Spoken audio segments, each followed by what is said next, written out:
And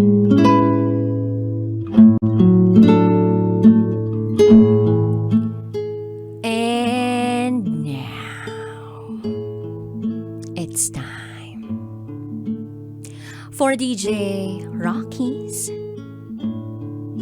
Secret Files.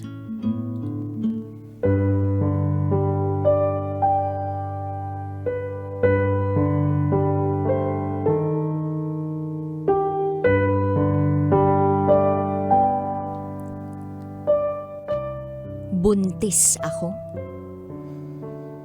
at ayaw akong panagutan ng ama ng bata.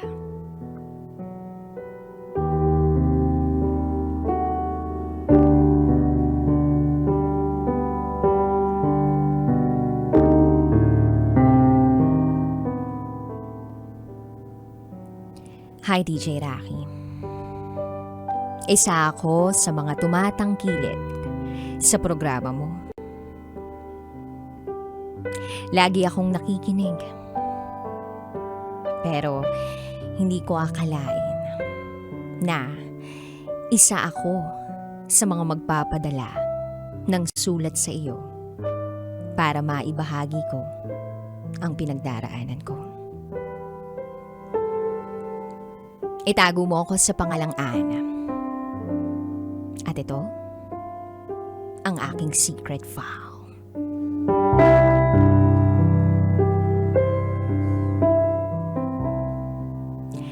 "30 years old ako sa ngayon. Tubong Bulacan. Pero kasalukuyang nagtatrabaho sa Baguio bilang assistant secretary sa isang law firm. Masasabi kong stable ang lahat sa akin. Meron akong simpleng pamumuhay.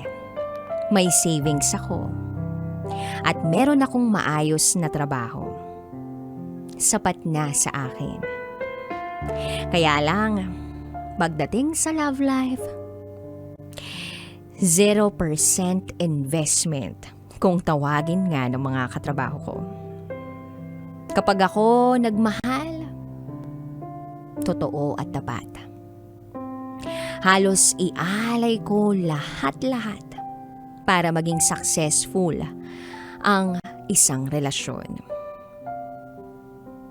23 years old ako noong una akong nagkaroon ng boyfriend. Tumagal kami ng 2 taon. Maayos ang naging relasyon namin. Kaya lang, naghiwalay rin kami dahil pumunta siya ng Taiwan. Naiintindihan ko naman eh. Naiintindihan ko ang dahilan kung bakit niya kinailangang umalis. Para sa pamilya niya. Dahil siya ang breadwinner. Kinakailangan niyang makatulong sa mga magulang niya. 6 months ang lumipas nung umalis ang aking pinakamamahal para mag-Taiwan. Maayos pa ang lahat eh. Hanggang sa isang araw, sinabi niya na sa akin na hindi na raw niya kaya ang LDR. At nagdesisyon kaming tapusin na ang lahat. Hindi ako nagtanong kung ano pa ang ibang detalye ng dahilan kung bakit kami maghihiwalay. Kasi naniniwala ako na magkakabalikan kami. Then one day, nagulat lang ako sa isang balita. Mabigat na balita. Masakit na balita. Ikakasal na siya. Yung pag-asa na ibinigay ko sa relasyon namin, biglang naglaho. Nasaktan ako ng sobra. Dahil yung pag-asa ko sa relasyon namin, wala na eh. So pagkatapos ng breakup namin, naging abala ako sa pagtatrabaho. Ang sistema ko nga noon, bahay at trabaho. Kahit nga mag-hangout kasama ang mga katrabaho ko, hindi ko magawa. Nilunod ko ang sarili ko sa pagtatrabaho, sa pagkita ng pera. Lumipas ang 1 taon, muli akong nagmahal. Itago natin siya sa pangalang Mel.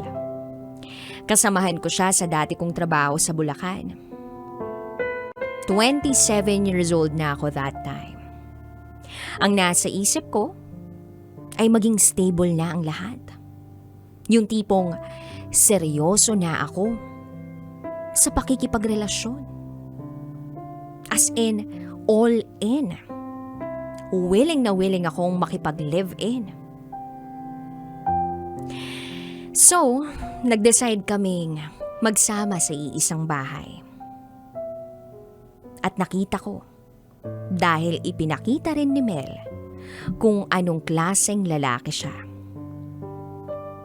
Sinasaktan niya ako. Yes, DJ Rahim. Nakaranas ako ng pananakit sa kanya. Yung tipong hindi ko na kayang tumayo o maglakad palabas ng bahay dahil sinasaktan niya ako physically. Puro pasa ang katawan ko. Akala ko nga noon, katapusan ko na. Akala ko hindi na ako mabubuhay pa dahil sa mga pinaggagawa niya sa akin. Hinataw niya ako ng upuan, pinagsisipa, pinagsusuntok, pinagsasampal. Pero mabuti ang Diyos. Gagawa talaga ng paraan ng Diyos para malagpasan mo ang lahat. Isang araw, nasagip ako ng mga kapatid ko dahil sa pag-aalala nila sa akin. Kahit tawag at mga message nila sa akin, hindi ko nagagawang sagutin. Kaya nang hindi ako makapag-communicate sa kanila ng ilang araw na, hindi sila nagdalawang isip na puntahan ako sa apartment namin ni Mel. Salamat sa Diyos. Yan lang ang tanging nabanggit ko noon nang makita ko ang mga kapatid ko.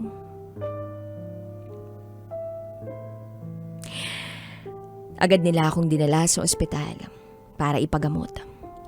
At hindi rin nila pinalagpas ang pagkakataon na hindi pagbayaran ni Mel ang lahat-lahat ng bagay na ginawa niya sa akin. Nakulong si Mel sa loob ng 6 buwan. Salamat sa tulong ng isang magaling na attorney sa akin dahil nabigyan ng hustisya lahat ng hirap ko sa kamay ni Mel na halos ikamatay ko na. Lumipas ang mahabang taon. Naging matatag akong tao. Naging maayos ang buhay ko. So, magta-3 taon na ako dito sa Baguio. Sa darating na Disyembre, masaya naman ako. Pakiramdam ko. Kahit malayo ako sa pamilya ko, alam kong kakayanin ko lahat. May sapat akong sahod, maayos na tirahan, maayos na buhay, nakakatulong sa pamilya.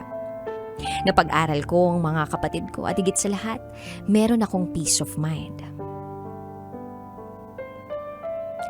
So, sa pananaw kong yun, naaabot ako ng Disyembre dito.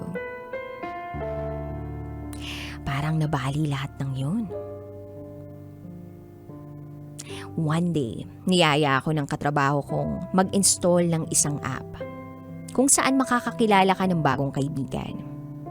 Kakilala. Katuwaan lang, sinubukan ko. Nung una ayaw ko talaga dahil may mga bastos talagang tao sa app na iyon. Hanggang sa nakilala ko ang lalaking magpapatibok na naman sa aking puso sa edad kong 30. Siyempre gusto ko na rin makatagpo ng isang taong makakasama at bubuo ng isang pamilya. Nakilala ko si Anton sa dating app na yon. Tubong Rizal at merong anak. Naging totoo naman siya sa pagiging single dad niya. Wala namang problema sa akin yun. So sa buwan ng Abril, nag-meet kami. Umuwi ako ng Manila para makilala ko siya. Sa unang pagkikita namin, okay naman, maayos naman ang lahat. At sa unang pagkikita namin, meron na agad nangyari sa amin. Hindi ko naman pinagsisisihan lahat ng kung ano mang naging ganap namin nung araw na magkita kami. Kaya lang, makaraan ng ilang araw, matapos kaming magkita, maraming nagbago. Online siya pero hindi siya nagre-reply. At kapag nagre-reply siya, pinaparamdam niya sa akin busy siya. At sinasabi niyang busy siya. Hanggang sa isang araw, inamin niya sa akin na bukod sa akin, meron pang dalawa. Dalawang babae sa buhay niya. Nawindang ako sa mga inamin niya. Hindi ko alam kung isang prank lang ba ang lahat o sadyang nagtiwala ako sa isang taong katulad ni Anton na nakilala ko lang sa social media or sa dating app. Napamahal na siya sa akin. Pero bakit ganon? Kung kailan meron nang nangyari sa amin, tsaka niya lang aaminin na meron pa palang mga iba. Hindi lang isa kundi dalawa pa. At lumipas ang mga araw, simula nung umamin si Anton sa akin.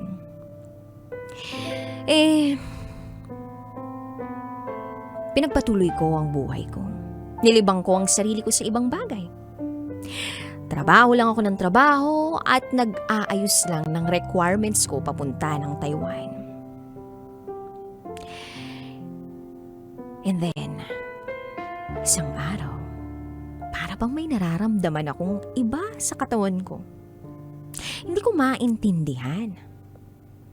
Madalas akong nahihilo, nagsusuka, at para bang ang bigat-bigat ng katawan ko. Gusto ko lang gawing sa buong araw ay matulog. Ayokong mag-isip ng kahit anong bagay ng mga oras na yun. Kaya lang, na-realize ko. Delayed ako.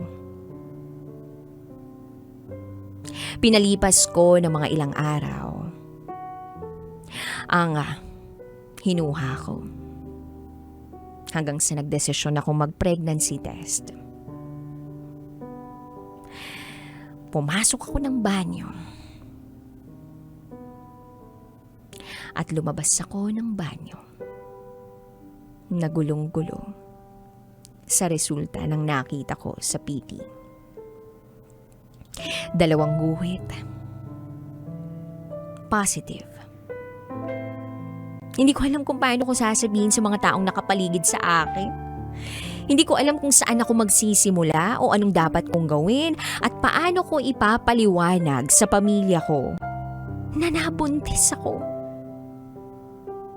Nung nalaman kong positive ako, inisip ko bumalik na uli sa Baguio kasi ayaw kong ma-stress. At ayaw kong matanong ng mga magulang ko tungkol sa bagay na dinadala ko. So bago ako bumalik ng Baguio, nakiusap ako kay Anton na magkita kami uli dahil kailangan niyang malaman ang tungkol sa bata. Nagkita kami sa terminal ng bus sa Cubao. Hindi ko alam kung anong klaseng tao yung napag-alayan ko ng sarili ko. Dahil sa mga sinagot niya sa mga sinabi ko. Ang tanging sinabi niya lang ay, paano nangyari? Bakit ang bilis? Akin ba talaga yan?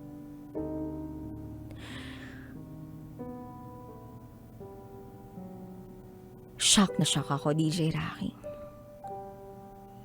Sabi ko sa kanya, hindi ko naman sinabi to para ipilit ang sarili ko sa'yo. Ang gusto ko lang ay malaman mo. At sana matanggap mo ang batang to ng walang pag-aalinlangan. So, Wala. Wala siyang pagtanggap na ginawa. Lumipas ang ilang araw, nalaman na rin ng buong pamilya ko ang sitwasyon ko. Tinatanong ako ng mga magulang ko kung nasaan ang lalaking nakabuntis sa akin at kung sino ang ama ng dinadala kong bata. Pero ang tanging nasasabi ko lang sa kanila, wala pong namamagitan sa aming dalawa. Kung nabuntis ako, sarili ko ng desisyon ito. Sa ngayon, DJ Rocky, mahirap ang kalagayan ko. Sensitive ang aking pagbubuntis. Yung tipong kinakailangan kong kumuha ng private nurse para maalagaan ako ng mabuti. Yung kinakailangan kong nakahiga lang buong araw para lang maprotektahan ang batang dinadala ko. Yung tipong takot na takot ako sa spotting. Dahil baka isang movement ko lang o action ko lang na makakapagpa-stress sa akin, maging dahilan ng pagkawala ng isang malaking biyaya sa buhay ko. Dahil etong batang to na dinadala ko, eto ang nagpapalakas sa akin ngayon. Kaya para sa lalaking nagbigay ng biyaya na ito sa akin, gusto ko lang iparating sa iyo na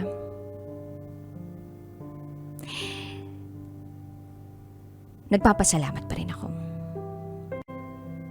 Pero sana maging totoo ka. Maging totoo kang lalaki. Huwag mong samantalahin ang mga babae na nakikilala mo. Sana mag-focus ka sa mga bagay na pwedeng makatulong sa iyo. At huwag kang mag-alala. Aalagaan ko ang baby.